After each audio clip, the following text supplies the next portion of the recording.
Aujourd'hui, un trio improbable, un saint qui parle aux pigeons, un philosophe qui voit Dieu dans la nature et le mat du tarot, ce fou qui part sans bagage, oui, sans rien, tout ça ensemble. Et ça a du sens, enfin, il me semble. Enfin, vous me direz. À tout de suite.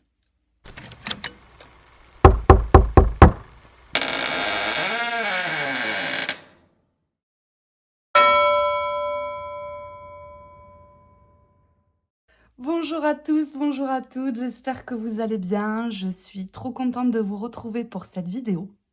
Alors, c'est une vidéo où je vais présenter un tirage à choix dans la fin de la vidéo. Et pour ça, si vous n'avez pas envie d'écouter mon blablabli, mon blabla, vous allez dans le timer et vous allez retrouver directement le lien au tirage. Mais sinon, dans cette introduction, que je vais essayer de faire la plus concise possible, je vais essayer de vous exposer la vision de mes 3 mentors. Et alors, mes mentors, pour en savoir un petit peu plus sur moi, il y en a 3. Le premier, c'est le mat du tarot, qui m'inspire énormément dans ma vie de tous les jours, qui me donne des leçons, qui me donne comme un espèce de parcours initiatique.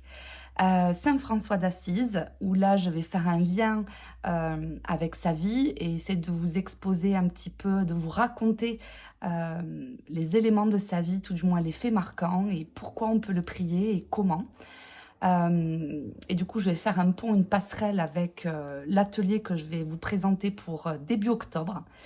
Et il me semblait judicieux de l'exposer pour la fête de Saint François d'Assise qui est début octobre. Et en dernier point, parce que ça me touche, ça me touche, et parce que je ne peux pas faire autrement, un petit point philosophique avec la vision de Spinoza, qui est mon auteur préféré de tous les temps.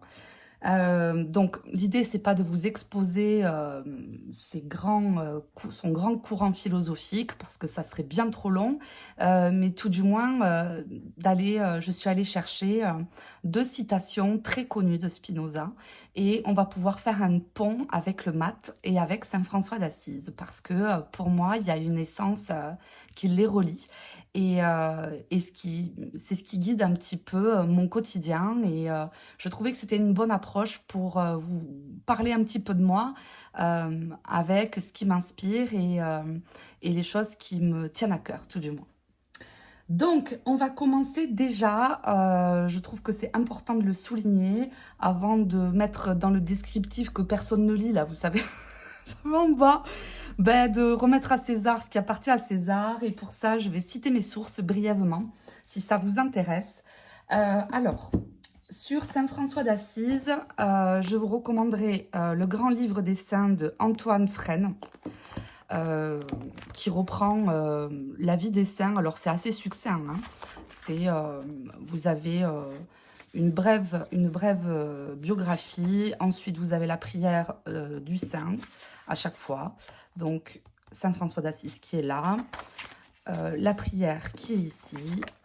Très bon ouvrage. Vous avez les super condensés de Saint François d'Assise de Émilie. Voilà, Émilie Bonvin, qui est top. Moi, j'ai toute sa collection sur tous les saints.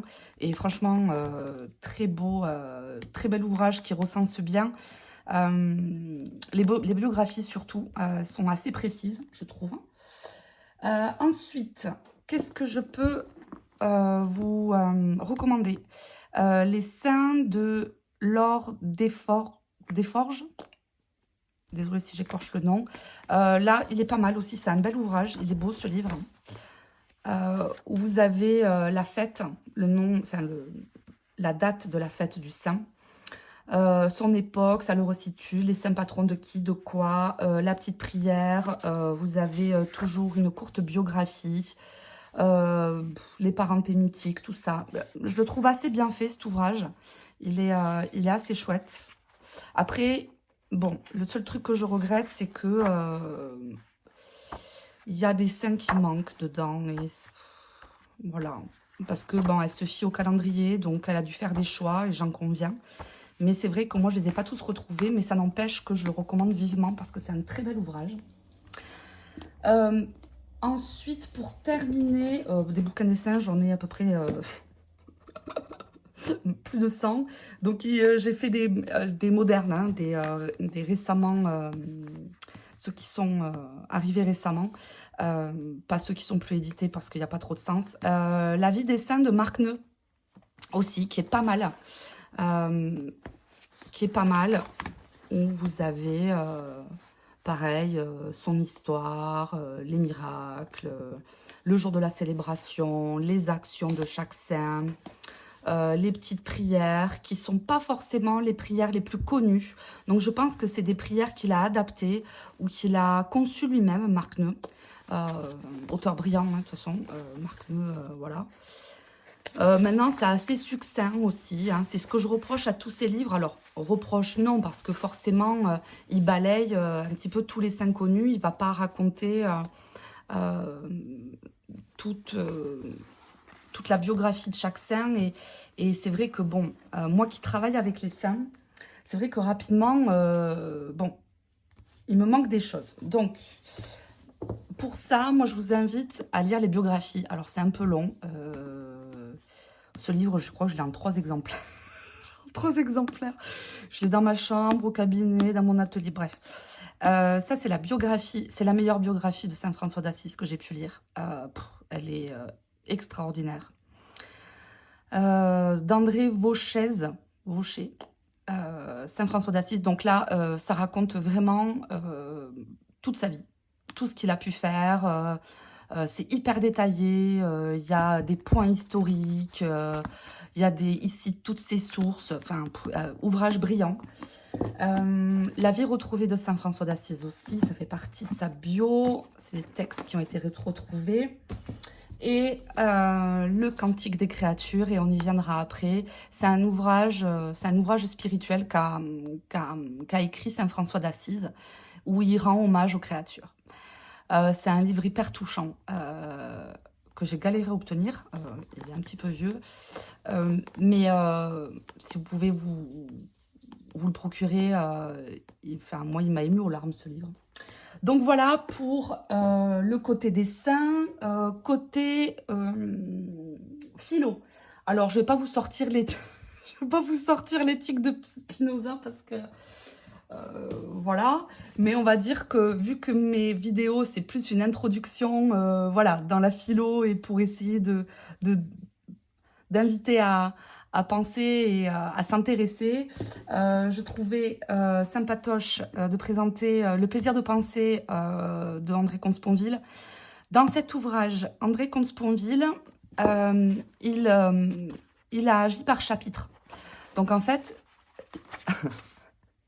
Coucou, il va parler de la mort, il va parler de la liberté, il va parler de l'amour, il va parler de Dieu, il va parler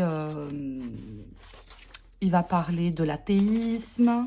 Il est athée, hein, Comte-Sponville. Il va parler, enfin, il y a plein de chapitres sur le temps, et les chapitres sont assez brefs, hein. Et donc, il expose sa vision au début du chapitre et ensuite, il cite plein d'auteurs, plein de philosophes sur des courtes citations avec la vision de chaque auteur sur la thématique. Et je trouvais ça chouette. Enfin, il est très facile à lire. Voilà. Le dernier arrivé, Cœur sur toi, Charles. Le précepteur. Très bel ouvrage. La philosophie, c'est pour vous aussi. Je vous invite grandement à aller regarder sa chaîne qui vulgarise la philosophie. C'est un orateur extraordinaire. Il parle très bien, c'est très accessible. Je le trouve brillant. C'est un mec brillant, vraiment. Et lui, c'est pareil. Il va exposer... plusieurs auteurs et il va, pareil, un peu à l'instar de Comte-Sponville, il va raconter un peu sa vision et ensuite il va reprendre des propos de l'auteur, de Spinoza, de Nietzsche, de Schopenhauer, voilà. Mais c'est très accessible, c'est très facile à lire et enfin, un très bel ouvrage, quoi. Lui... il est incroyable, ce monsieur. Donc voilà pour mes sources. Je trouvais important, parce que souvent on me dit c'était quoi le livre, nanani, nanana. Donc au moins je vous les, je vous les ai montrés plutôt que dans la barre de description. Et franchement, je trouve que c'est plus sympa quand c'est visuel. Donc on en revient à, à mes histoires que je voulais vous raconter sur le mat, Saint François d'Assise et Spinoza. Et pour ça, on va commencer par le commencement. On va commencer par le mat. Et alors le mat, je trouvais chouette de vous mettre les cartes du mat. Hop. Pour vous faire une brève synthèse sur le mat, je vous ai exposé plusieurs jeux aussi. Je reviens à mes sources. Donc,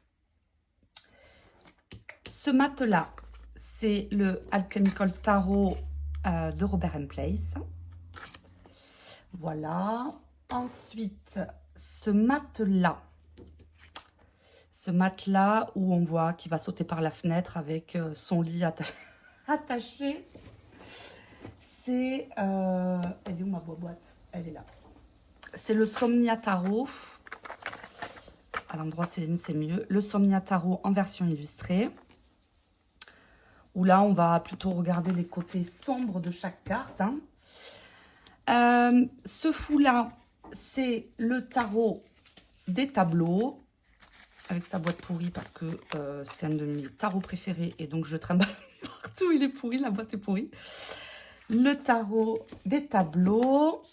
Ce fou ici, c'est le Kaleidadop Tarot de Crystal Banner.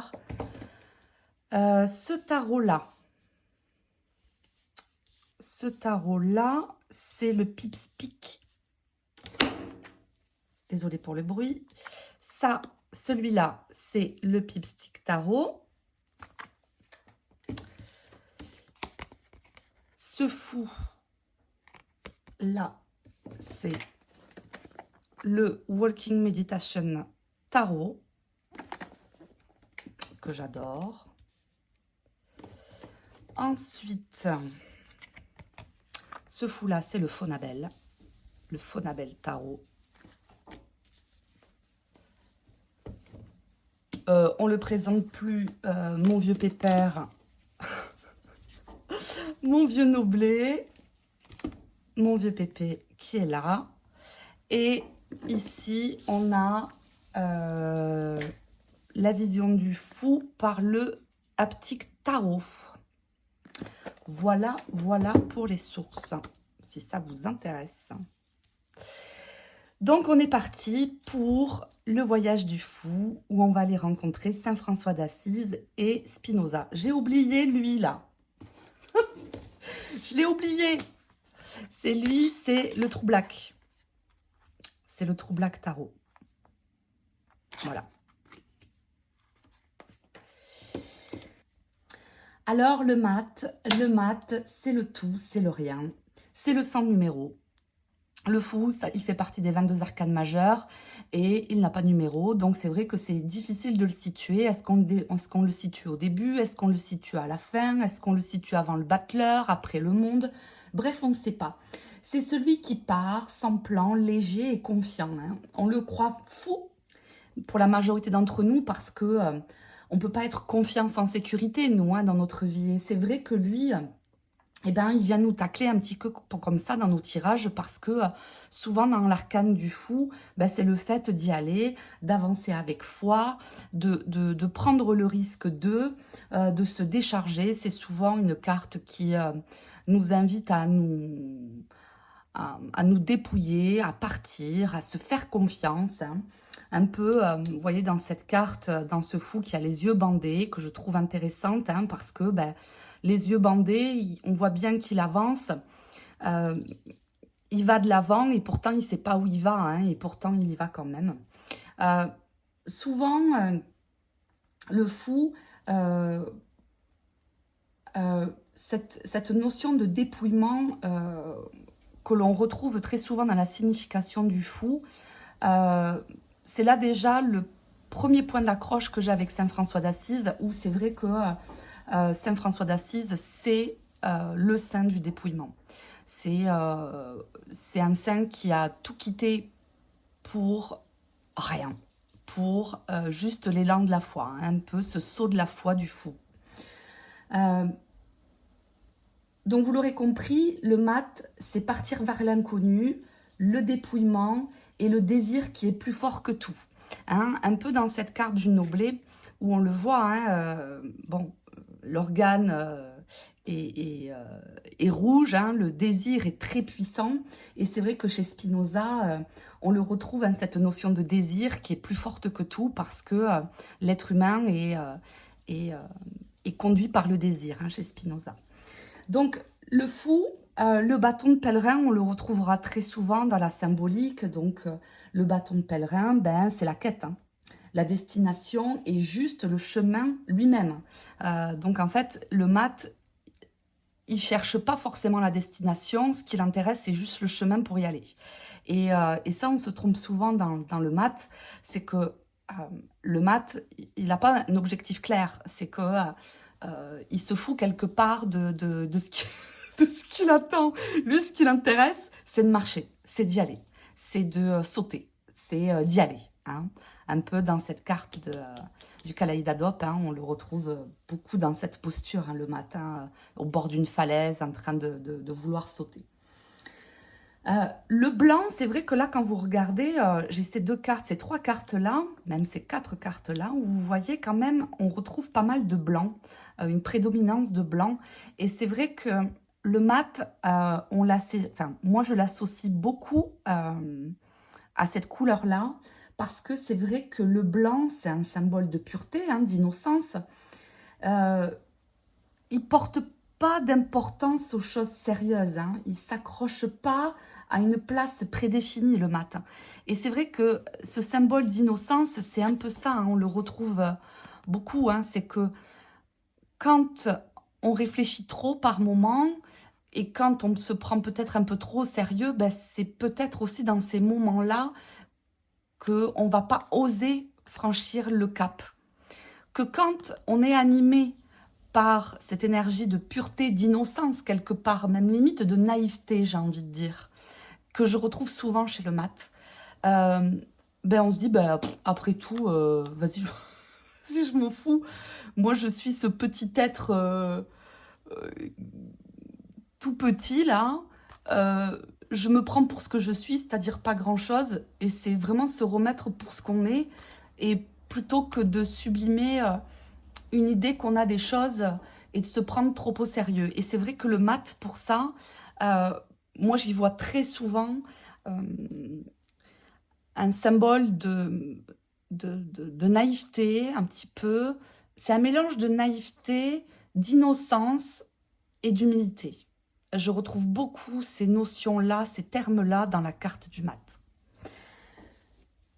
Et si je vous disais qu'un saint faisait pareil, mais sans sac à dos? Parce que c'est vrai que le mat, on le retrouve avec son sac à dos, là.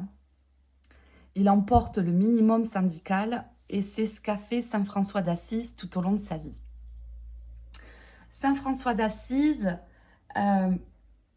c'est le saint patron de la pauvreté, de l'humilité des animaux.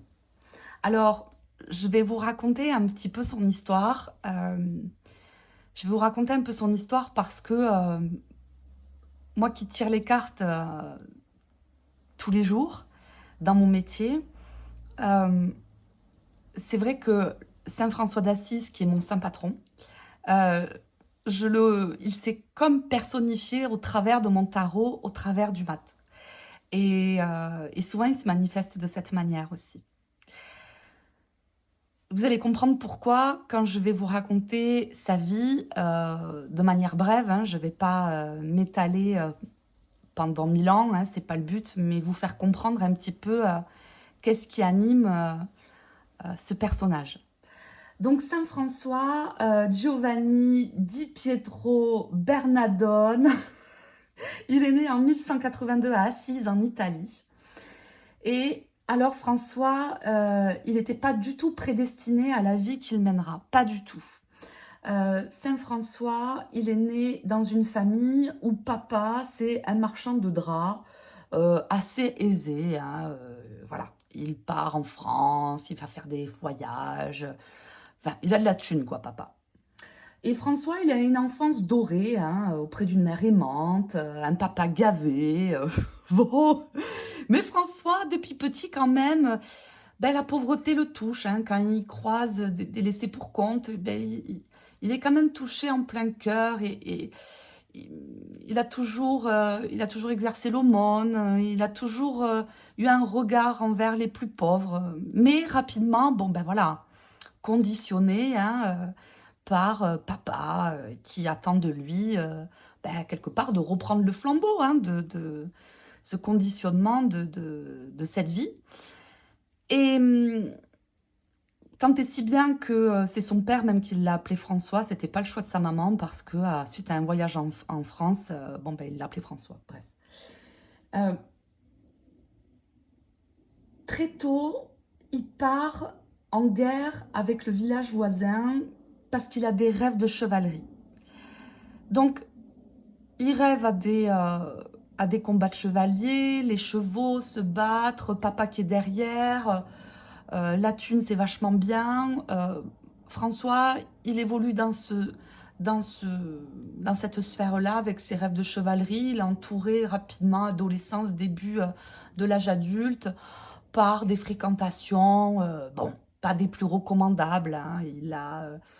Il vivait un petit peu, il festoyait, hein, François, hein. Il était accompagné de joyeux lurons, oui, oui, j'employais le terme. Il va s'amuser à des loisirs un petit peu borderline, hein, voilà. Et puis, bon, à un moment donné, Assis part en guerre avec le village d'à côté, Pérouse, donc il monte sur son cheval, il part en guerre. Il part en guerre, et là que c'est important que ça démarre, parce que c'est important que je souligne, parce que tout démarre de là. C'est-à-dire que il part en guerre dans le village voisin, et puis la ville d'Assis perd la guerre. Et à ce moment-là, ben, Saint-François, il est emprisonné pendant 1 an. Il est emprisonné pendant 1 an, il est malade, donc il vit l'enfermement pendant 1 an, il est confronté à la maladie, donc loin de son confort, on va dire, habituel de quand il était petit, hein. Et il sort de prison, et là, il retrouve sa vie, et bon, mais il y a quelque chose qui a changé, quoi. Quelque chose l'a changé. Il aimait déjà l'aumône quand il était petit, il donnait aux plus pauvres, mais euh, il change son style de vie, quoi. Il commence à changer son style de vie et il abandonne progressivement ses copains de débauche, hein, et il va se tourner vers les plus pauvres, hein. Un niveau de compassion qui l'emporte. C'est-à-dire que quand il croise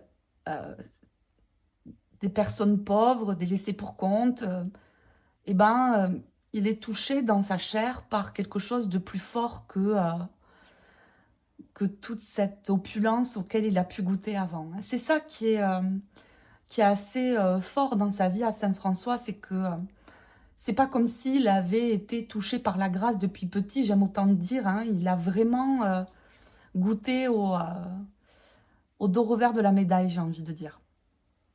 Et c'est pour ça que je pense qu'il a pu en parler aussi intensément. Progressivement, il se dépouille de ses biens, de ses habits, au grand tourment de son père, hein. Vous comprenez bien que son papa, bon, ben, pas content, hein, forcément. Et dans un moment de déprime et de grosse remise en question, hein, imaginez, hein, c'est le choc des cultures, hein, il vivait l'opulence, il vivait au milieu de ses potes, c'était des grosses beuveries, voilà. Et là, une prise de conscience qui l'emporte et hein, bon ben ça le tiraille, hein, il est chamboulé, hein, qu'est-ce que je fais? Mais ça ne me ressemble plus et en même temps, il faudrait que je quitte tout, mais bref. Là, on lui demande, mais François, qui tu prendrais pour épouse? Il est temps de te marier, François. Mais il répond, oui, je songe à une fiancée noble, riche et belle comme vous n'en avez jamais vu. Elle sera la dame pauvreté. Et c'est là que tout commence. C'est que Saint François, rapidement, bon ben, il se recule, il se dépouille, il prie beaucoup, il médite, il part un petit peu du monde pour s'isoler, il prie, il se rapproche de l'église et en priant, bon ben, il y a comme un élan de grâce qui lui est porté et il n'aura plus jamais la même vie. Et donc là, la vie de Saint François se résume à quoi? À prêcher. Il prêche la pénitence dans les rues d'Assise, il circule en guenilles, où il a laissé tout vêtement, il a tout donné aux plus pauvres, tout ce qu'il possédait. Et il embrasse les lépreux, sa plus grande peur de l'époque, hein. Il avait très très peur des lépreux.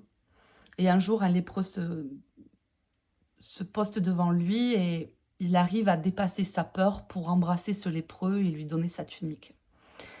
Et à partir de là, avec ce qu'il a ressenti ce jour-là en donnant sa tunique, il se rend compte que c'est pas dans l'opulence que l'on est heureux, mais plutôt dans le dépouillement.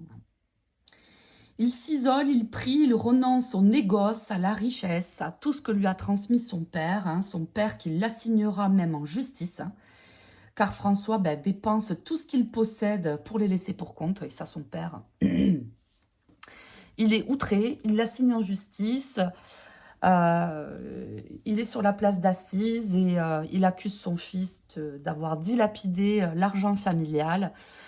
Et Saint François, François a une réponse claire ce jour-là en place publique devant tout le monde. Il lui rend tout ce qu'il pouvait encore avoir, toute la richesse qu'il pouvait encore avoir, il le rend à son père. Et il se dévêtit totalement sur la place publique en lui disant « Regarde, je te donne même le peu d'habits qui me recouvre. » Bon, rapidement, il est recouvert par l'évêque et là, l'évêque lui amène le réconfort nécessaire. Sa parole est d'une grande pureté et on est très vite ému quand on l'écoute à Saint François. C'est-à-dire qu'il prêche la bonne parole dans les rues d'Assise et il est tellement emporté par cet élan de foi et cet amour de son prochain que rapidement, même les plus grands bourgeois de la ville s'approchent de lui. Et pourtant, à cette époque, même la religion était, voilà, on accédait aux grands offices religieux, c'était que les bourgeois et tout ça, hein, les gueux au fin fond des campagnes et de la boue, on n'en voulait pas. Saint François, il va s'adresser à eux. Et son discours est tellement pur, tellement beau, que même des bourgeois viennent l'écouter et enlèvent tout leur costume de bourgeoisie, donnent leur richesse pour aller le rejoindre. Et c'est là que va naître le courant des frères mineurs, le courant des franciscains. Saint François, il voyait en tout être, y compris les animaux, ses frères, ses sœurs, des créatures de Dieu. Pour lui, chaque animal, chaque plante porte la présence divine et mérite respect et louange. Pour vous donner un exemple, parce qu'on dit souvent que c'est le saint qui parlait aux oiseaux, un jour, il arrive dans une ville qu'il ne connaissait pas. Il arrive dans cette ville de Gubbio. Et dans cette ville, il y a réputation pour dire qu'il y a un loup qui vient faire peur aux habitants, qui vient ravager les villes, qui vient s'en prendre aux habitants et à leurs troupeaux. Et tout le monde veut aller chasser le loup, parce qu'il faut aller tuer le loup. Saint François, il arrive et dit, bon, écoutez, moi, vu que vous n'êtes pas arrivé à faire taire ce loup, moi, je vais aller dans la forêt, je vais aller lui parler. Et Saint François part juste avec sa tunique et sa foi. Il part dans la forêt, rencontre le loup, arrive à dialoguer avec lui et arrive à trouver un compromis où il dit au loup, voilà, si tu t'arrêtes de t'en prendre aux habitants et à leurs troupeaux, nous te donnerons à manger et nous prendrons soin de toi. Eh bien, depuis ce jour-là, les habitants n'ont plus à craindre du loup, ni pour eux, ni pour leurs troupeaux. Tout ça pour dire que Saint François, il est cette leçon de fraternité, de compréhension, et que l'amour remplace la peur.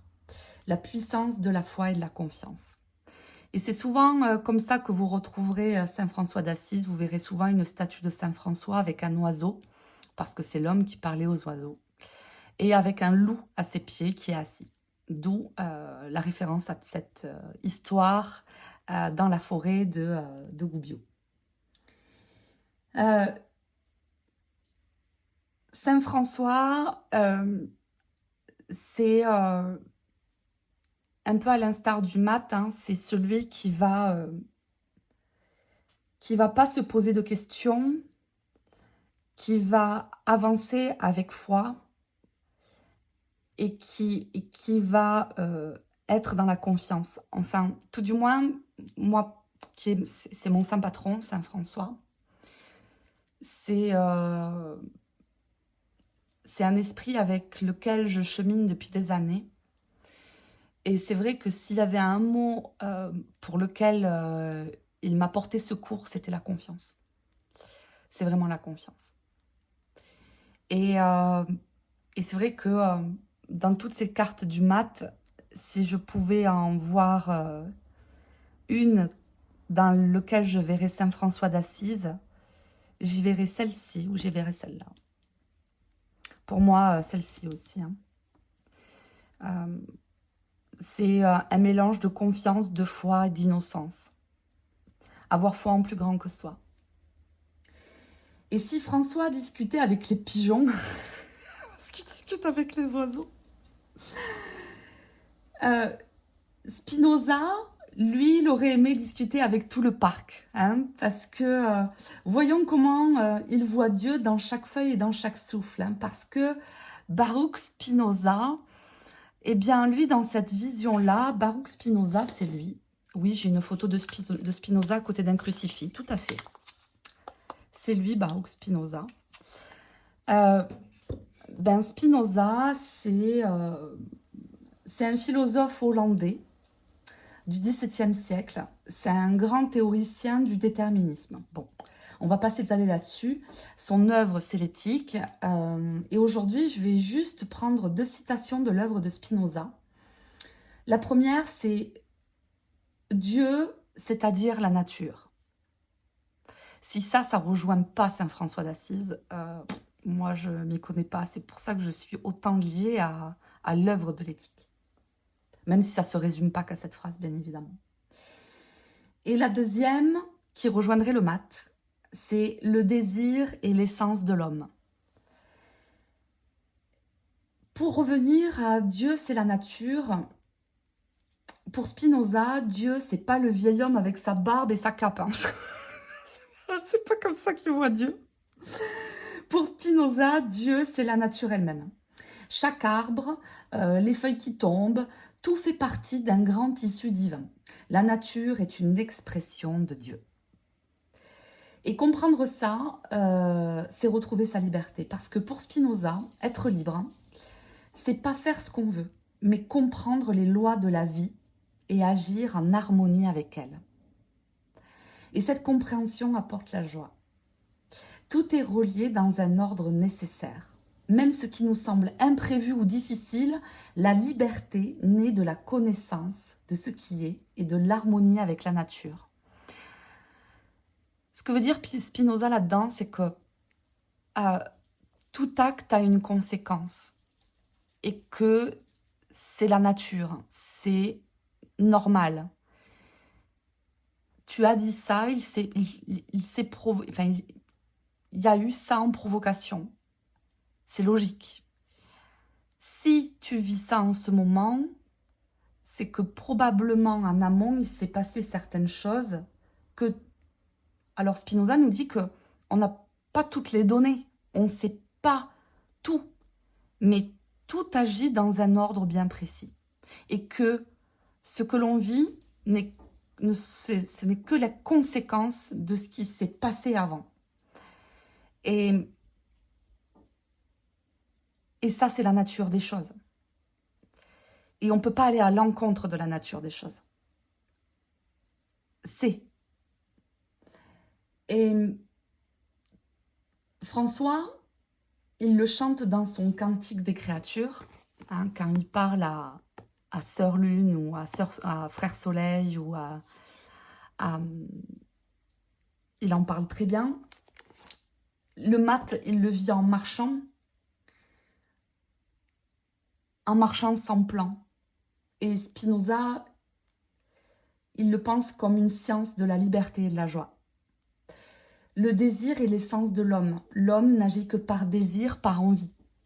Ce que Spinoza, à l'instar du mat, veut nous dire, c'est que nous sommes dictés par nos désirs, nos envies. Le désir nous définit. Ce n'est pas seulement vouloir quelque chose, c'est ce qui nous pousse à avancer, à chercher. Le désir est ce souffle invisible qui nous fait bouger. C'est un élan vital, ce qui nous rend vivants. Et ça, c'est tellement mat. Ça, c'est... Le mat est poussé par le désir. Et souvent, avec ce chien qui est derrière lui, qui représente... Enfin, tout du moins, c'est comme ça que moi, je l'interprète.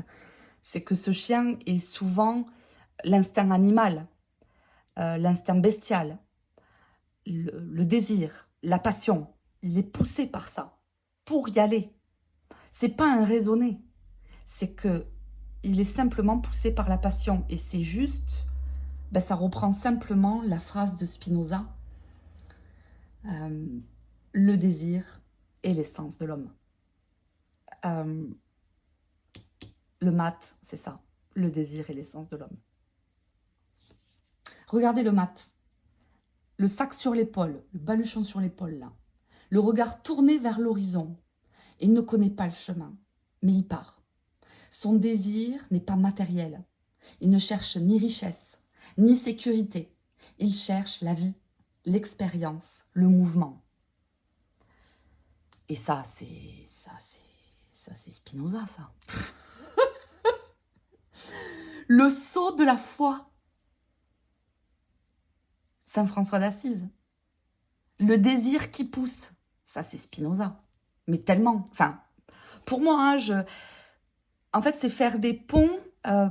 C'est pour vous expliquer un petit peu le cheminement que j'ai avec cet arcane, qui est très fort et qui dure depuis des années. Donc, en synthèse, les enseignements de ces trois mentors, moi, c'est marcher dans la vie avec confiance. C'est reconnaître la beauté et la valeur de tout ce qui existe. Mais c'est tout ce qui existe. Vaut mieux une vraie peine qu'une fausse joie. Et trouver la liberté dans la connexion avec le monde. Et pour moi, tout ça, c'est un mélange du mat, de Saint François d'Assise et de Spinoza. Donc, écoutez, en 40 minutes, j'ai essayé de vous expliquer tout ce qui peut m'animer et dans quoi je chemine depuis des années.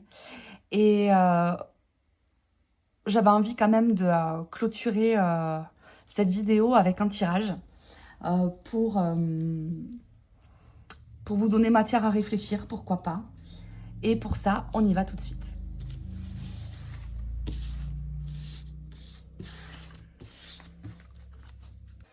Et pour ça, choix numéro 1, choix numéro 2, choix numéro 3. Et la question que je vais vous poser avec ce choix numéro 1, c'est comment se mettre en chemin. Et ça, ça fait vraiment référence au mat. Comment me mettre en chemin. Si vous faites le choix numéro 2, avec ce mat-là du Kaléidadop, sur quoi me dépouiller pour ramener de la joie? Et avec ce choix numéro 3, avec une phrase qui me fait penser à Spinoza, Comment puis-je accueillir la vie telle qu'elle est? Donc, je vous laisse réfléchir sur le choix numéro 1, le choix numéro 2 ou le choix numéro 3. Quel type de question vous intéresse le plus? Et on y va tout de suite avec le choix numéro 1. On y va avec le haptique tarot. Allez. Comment se mettre en chemin? Qu'est-ce qu'il peut nous raconter le mat? Allez. Je mélange bien le mat.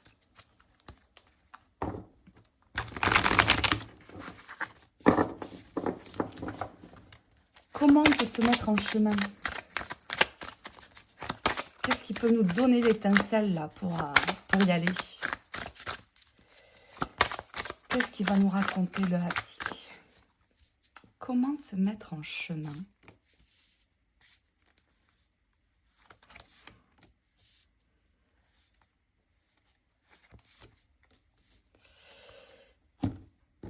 Comment se mettre en chemin?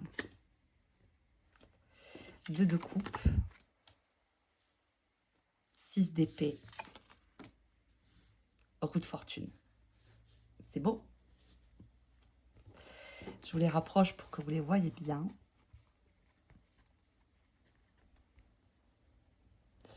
Ce beau 2 de coupe.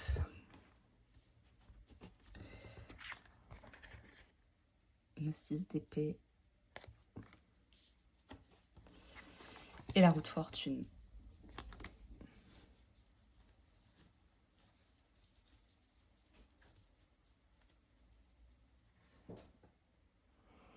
Alors moi, ce que je ressens dans ce tirage,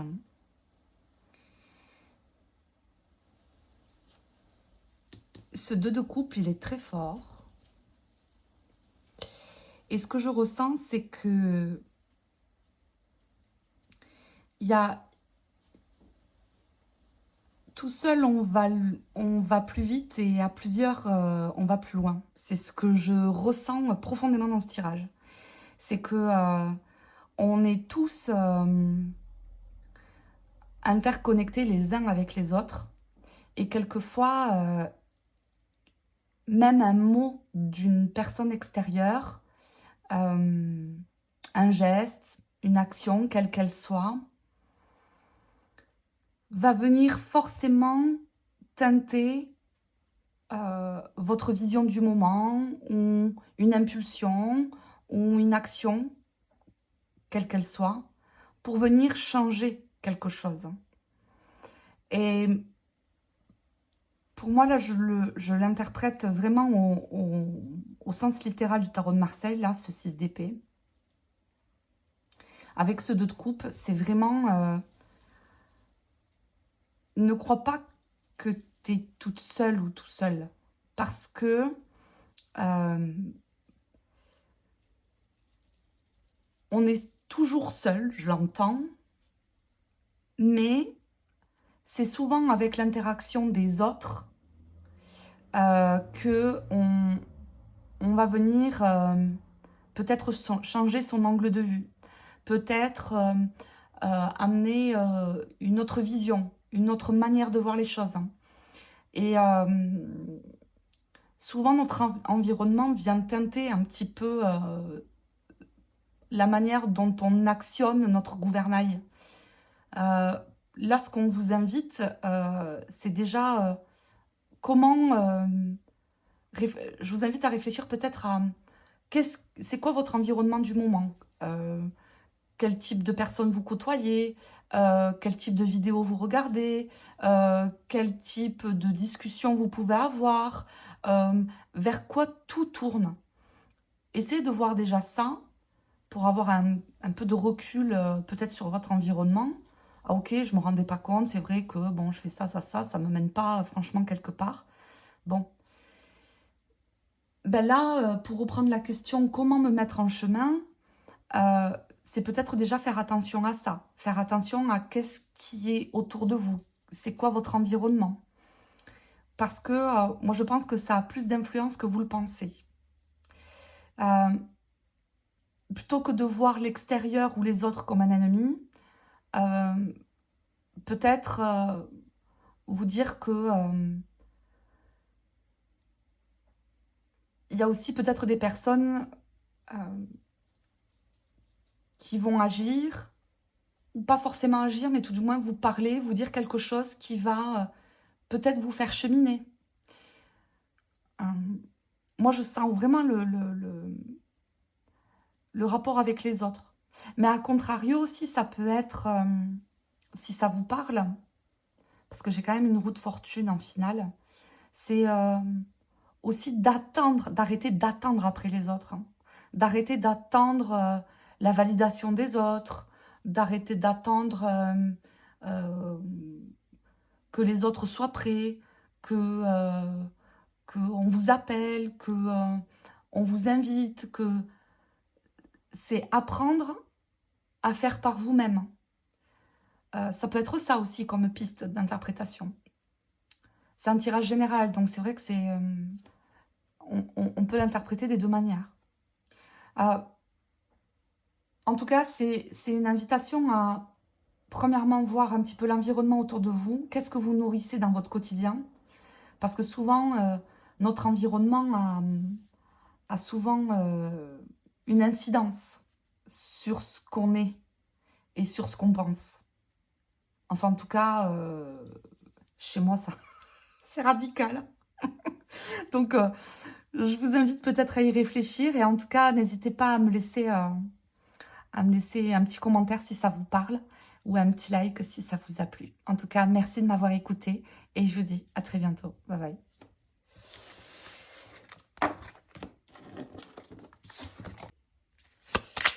Allez, choix numéro 2. Alors bon, je vais vous raconter ma vie, mais en vrai, c'est incroyable ce qui vient de m'arriver. J'ai dû couper au montage, bien sûr. C'est la 3e fois que je fais le tirage. Parce que la première fois, j'ai la caméra qui s'est éteinte. Donc, je refais un tirage. Ça, c'est mon saint patron hein, qui me tacle. Hein. C'est un truc de fou. Hein. 2e fois, je refais le tirage. Trop contente de mon tirage. Il était trop bien. Je me rends compte que c'était pas le bon jeu. Je ne peux plus. Donc, j'ai pas pris le bon deck. Donc, je refais ma vidéo. 3e fois, je la fais. Trop contente. J'avais 2 beaux as. J'avais un as de coupe, un as de denier avec un 3 de denier, un 3 de bâton en centrale. C'était hyper juste. Enfin, ça tombait nickel. J'avais pas appuyé sur le bouton filmer. Voilà. Donc, j'aspire, après vous avoir raconté ma vie, que la 4e fois sera la bonne. Voilà. Donc, Saint-François, s'il te plaît, aide-moi à proposer un choix numéro 2. Allez, sur quoi me dépouiller pour ramener de la joie? Non, mais il faut mieux en rire, hein, quand même. Hein. Est-ce que je vais arriver au bout de cette vidéo? Allez, sur quoi me dépouiller pour ramener de la joie? Allez, conseil à Saint-François d'Assise. Sur quoi me dépouiller pour ramener de la joie? On y va.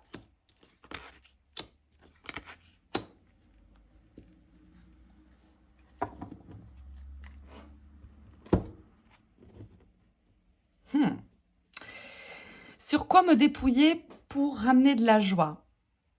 Alors, ne cherche pas à tout savoir, à tout comprendre. Ne cherche pas à tout maîtriser, mais plutôt à cultiver la joie et la légèreté, 7 de coupe.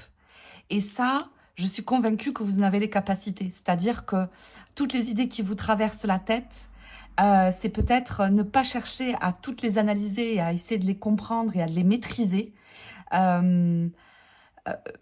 mais plutôt à entreprendre des choses qui vont vous faire rêver,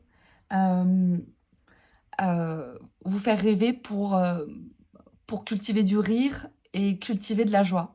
Parce que c'est vrai que c'est un super bon remède. Maintenant, je pense que avec ce valet de bâton qu'il y a derrière, là, en quoi je peux me dépouiller? Le valet de bâton, il est souvent un petit peu... chez moi, en tout cas, quand il arrive, chez moi, il ressort souvent dans les idées de perchitude, vous savez, les 20 milliards d'idées à la minute, tout ce que, tout ce que, tout ce qu'on voudrait faire, tout ça. Et, euh, et rapidement, bon, ben, comme on maîtrise pas le sujet ou comme c'est pas tout à fait clair ou que on sait pas par quoi le débuter ou le mener, ben on tourne en rond. Et c'est vrai que ce roi de denier en centrale, il vous invite plutôt à venir cultiver la curiosité, venir cultiver la joie, euh, toutes ces choses qui vous donnent du baume au cœur et qui a le mérite euh, d'être dans le maintenant pour vous amener du mieux, plutôt que de tourner en rond et de vouloir absolument tout faire ou tout comprendre ou tout entreprendre parce que vous pourrez pas. Oui,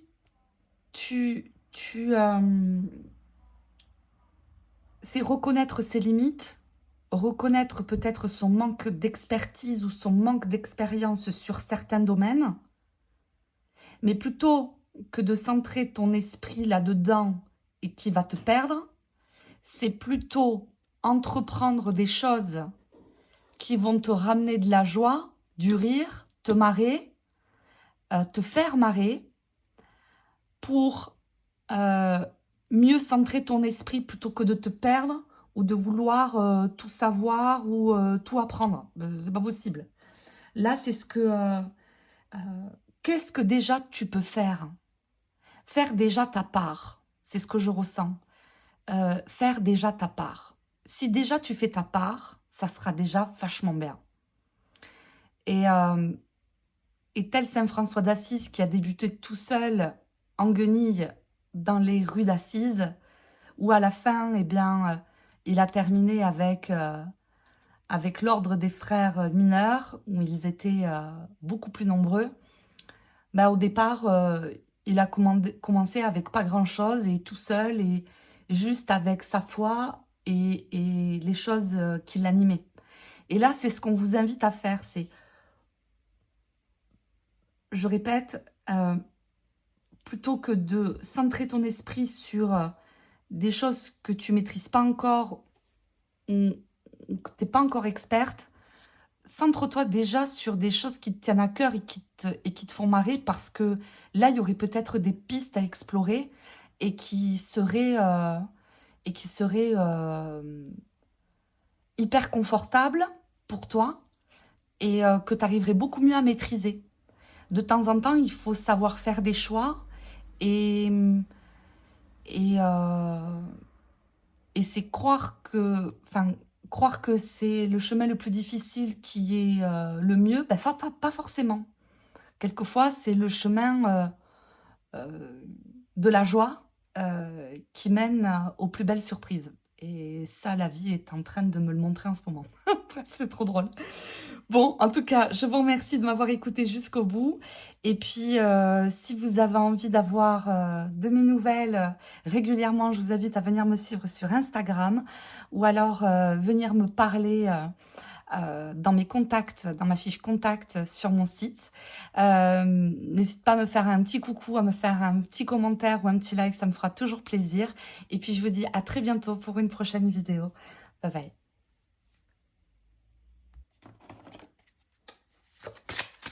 Allez, choix numéro 3.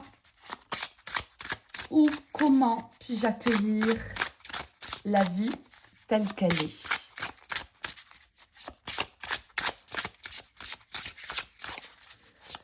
Comment on peut accueillir la vie telle qu'elle est?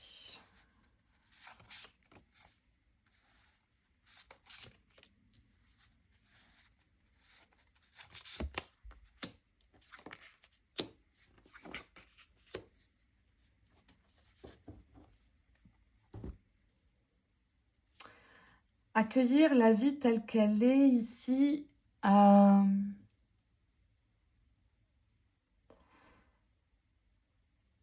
ce que je ressens, c'est...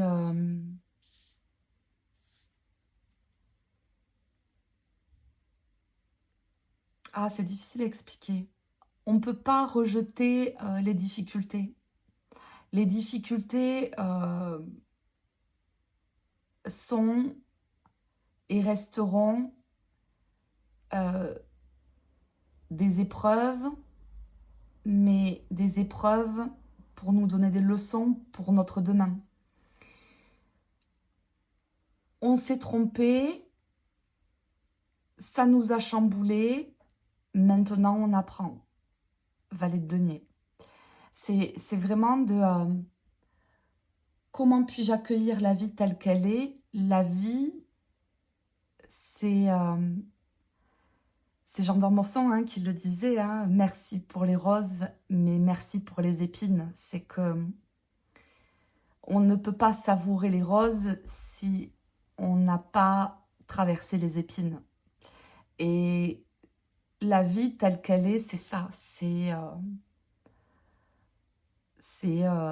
des joies et des peines, mais ces peines, alors certes, quand on les vit, vous allez me dire, Céline, franchement, je comprends pas le sens, quoi. Tellement c'est douloureux, tellement c'est dur. Mais là, ce que le tirage vous dit, c'est que ça fait référence en tout cas à des choses que l'on croyait sûres, que l'on croyait vraies. Et en fait, en y réfléchissant, ben, c'était pas si vrai que ça. Et c'était pas si beau que ça, si bien que ça. Mais on a besoin de le traverser, même si c'est douloureux, pour comprendre. Parce qu'il n'y a que de cette manière que l'on peut grandir et gagner en prise de conscience, en fait. C'est juste en traversant ces moments-là. C'est pas juste en lisant un bouquin, en se disant « Ah bon, d'accord, c'est comme ça qu'il faut faire. » Il faut traverser ces moments de doute et ces moments de rupture, je dirais même, et de choses qui ne nous font pas du bien pour pouvoir apprendre et que ça ne se reproduise pas demain. Parce que ce valet de denier, il apprend de tout ça. Mais quand on est là-dedans, je comprends, vous me dites, non mais c'est juste un carnage, c'est horrible. J'entends, mais c'était peut-être nécessaire. Et je suis convaincue que si vous regardez derrière vous, il y a des choses dans lesquelles vous étiez sûr il y a quelques années, et aujourd'hui, en y réfléchissant, bon ben, vous n'êtes plus si sûr que ça, quoi. Oui, c'est ça que je veux, c'est ça que je veux pour être heureux, par exemple. C'est ça que je veux, si j'ai ça, ça va être le top, nanani nanana. Bon, ben non. Aujourd'hui, si vous y réfléchissez, ce truc absolument que vous vouliez il y a quelques années, je suis sûre qu'il n'a même plus aucun intérêt pour vous aujourd'hui. Maison Dieu. Mais ça fait partie de l'évolution de l'être humain, ça fait partie de notre chemin. On est obligé de traverser tout ça pour apprendre et comprendre. Donc, plutôt que de rejeter ce truc-là, ce que le tirage vous dit, là, c'est comment puis-je accueillir la vie telle qu'elle est. On peut accueillir les roses que si on a traversé les épines. C'est ça que cette phrase vous dit. On ne peut pas accueillir l'un si on ne peut pas accueillir l'autre. Et je ne dis pas de s'y enfermer dans les épines, mais tout du moins, c'est plutôt que de le rejeter, j'en ai marre, j'en ai marre, j'en ai marre, c'est détricoter pour comprendre et pour pouvoir apprendre. C'est plutôt ça qu'on veut vous dire là dans ce tirage. En tout cas, merci de m'avoir écouté. Je vous invite à me laisser un petit commentaire ou un petit like si cette vidéo vous a plu. N'hésitez pas à me suivre sur Instagram où j'essaie de poster de temps en temps. Et puis je vous dis à très bientôt pour une prochaine vidéo. Et d'ici là, prenez soin de vous. Bye bye.